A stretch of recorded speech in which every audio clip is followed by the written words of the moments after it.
Você é neto de português e seu pai ou sua mãe, filho do português, é vivo. E não tem muito interesse na nacionalidade, você não sabe o que é melhor, se é fazer o processo para o seu pai, depois para você, ou se é fazer seu processo direto agora com a nova lei de netos? É uma boa pergunta, né? Você vai saber a resposta nesse vídeo. Essa é uma das perguntas que a gente mais recebe no nosso atendimento. Como é melhor fazer o processo, né? A lei de netos acabou de mudar, então o neto de português agora tem direito, provando somente, sendo natural de país da língua portuguesa, não precisa provar vínculos. Então, abriu-se um leque de muitas oportunidades. Então, você que é neto, ou até você que é bisneto, ou você que é trineto, como é que faz o... Não, trineto não, porque trineto normalmente o bisavô ou a bisavó, que é o filho do português, já está falecido. Apesar que a gente já tem os casos assim de bisavô, bisavó vivo, mas...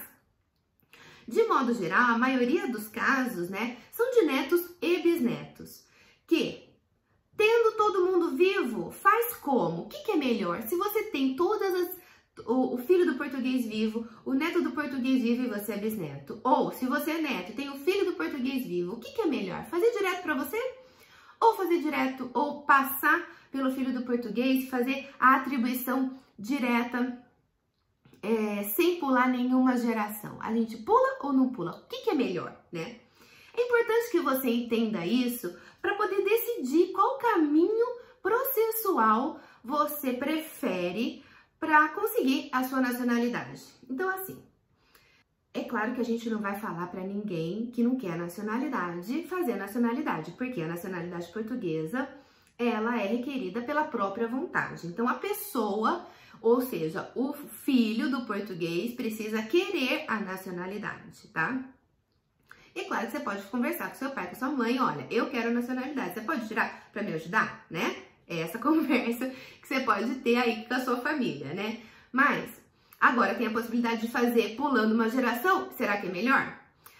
É uma decisão sua, tá? Em relação a custos, é claro que você vai ter menos custos processuais, porque vai ser um processo único. Então, por exemplo, se você faz a atribuição do filho, é 175 euros, a atribuição depois do neto são mais 175 euros. Então, são duas custas processuais.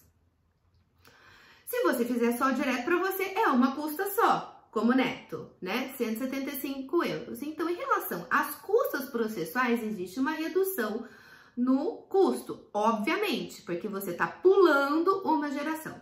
Em relação às certidões brasileiras, é basicamente a mesma documentação, tá? Quando você faz um processo de nacionalidade, né, incluindo as transcrições de casamento, porque transcrição de casamento é importante para levar mais consistência para o processo e deixar tudo atualizado aqui em Portugal. Então, quando você faz um processo, né, de atribuição, depois da transcrição de casamento, depois da nacionalidade do filho, toda a documentação que você vai usar é a mesma documentação que você vai usar para o neto, tá? Então, em relação à documentação, basicamente o mesmo custo. Agora, e o prazo? Aí que tá o detalhe.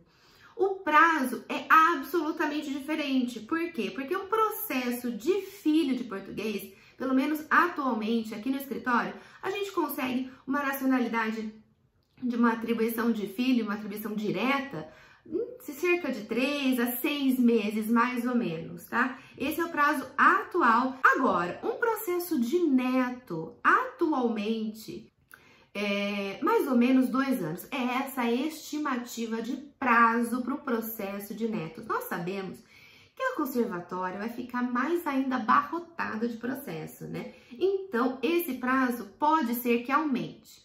Ou seja, você está falando de 1 ano e de 2 anos, 3 anos.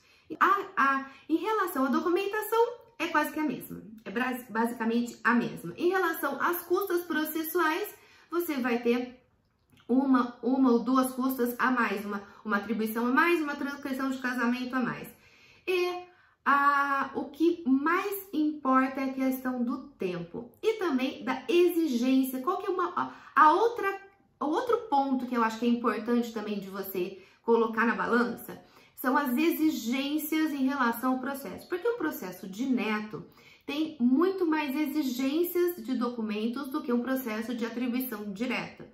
Um processo de neto, ele mesmo que agora não tem essa questão do vínculo territorial, essa obrigatoriedade do vínculo territorial com Portugal, é um processo que pode ou não ser concedido. É claro que agora as exigências para os brasileiros basicamente se tornaram mínimas, mas mesmo assim é um processo que vai para as verificações externas, as verificações no CEF, nos tribunais, precisa dos antecedentes criminais, precisa dos antecedentes criminais. Então, se você mora no exterior, precisa dos antecedentes criminais do Brasil e também do país onde você tem residência, se você morar em um país que não seja o Brasil. Então, existem outras exigências documentais em relação ao processo e fases do processo que fazem com que esse processo seja um processo mais longo, um processo mais em relação a tempo e em relação também às exigências. Então, por isso, pondere antes de tomar a sua decisão. Aqui no escritório, a nossa posição é sempre ter a preferência de fazer a atribuição direta, não pulando nenhuma geração. Mas é claro que quem decide é o cliente. Então, tome a sua decisão, mas sabendo, coloque na balança o que é melhor. E se você tiver muito tempo, coloque na balança o que é melhor e daí tome a sua decisão, ok? E já sabe, se quer ajuda com o processo de nacionalidade, a gente te ajuda. Os contatos estão na descrição desse vídeo e a gente se vê no próximo vídeo. Tchau!